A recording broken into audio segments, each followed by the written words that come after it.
అరే ఏంటి సార్ ఇది? ఇంటి ముందు పెట్టిన బండి కనిపించకపోవడం ఏంటి సార్? మీ ఇంటి ముందు పెట్టలేదేమో. టూ మచ్ సార్ ఇది.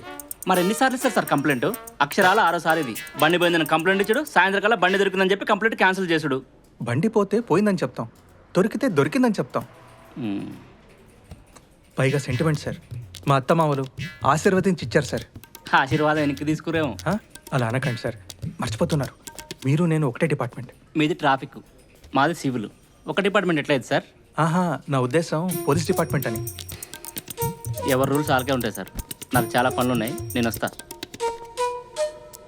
TS 09 EW 3798. ఓవర్ స్పీడ్కి ఒక చలాన్, సిగ్నల్ జంప్కి ఒక చలాన్, హెల్మెట్ లేకుండా డ్రైవ్ చేసినందుకు ఇంకో చలాన్, ట్రిపుల్ రైడింగ్ ఒక చలాన్. ఓ ఎన్నెన్నో. సార్ సార్ సార్ సార్ మన ఇద్దరం ఒకటి డిపార్ట్మెంట్ కదా సార్. మీది సివిల్, నాది ట్రాఫిక్ కదా సార్. ఇప్పుడు మీరు సివిల్ అనే వచ్చారు కదా సార్. మరి రూల్స్ అన్నారు కదా సార్. ట్రాఫిక్ అంటే ఎక్కువ రూల్సే ఉంటాయి సార్. మరి నా బండి? ఇందాక చాలా పనులు నేను చెప్పినా కదా సార్, అందులో ఫస్ట్ పని మీదే సార్. అయితే మీరు ఆ పని మీద ఉండండి సార్. సార్ మరి చలాన్లు? ఈసారి మీ వాడిని పట్టుకున్నప్పుడు వదిలేస్తానులేండి. మరి ఆడ ఏ రూట్లో వస్తుందో మీకట్టా తెలుస్తుంది సార్. పోనీ నేను ఉండే రూట్ చెప్తాను, అక్కడికే రమ్మనండి.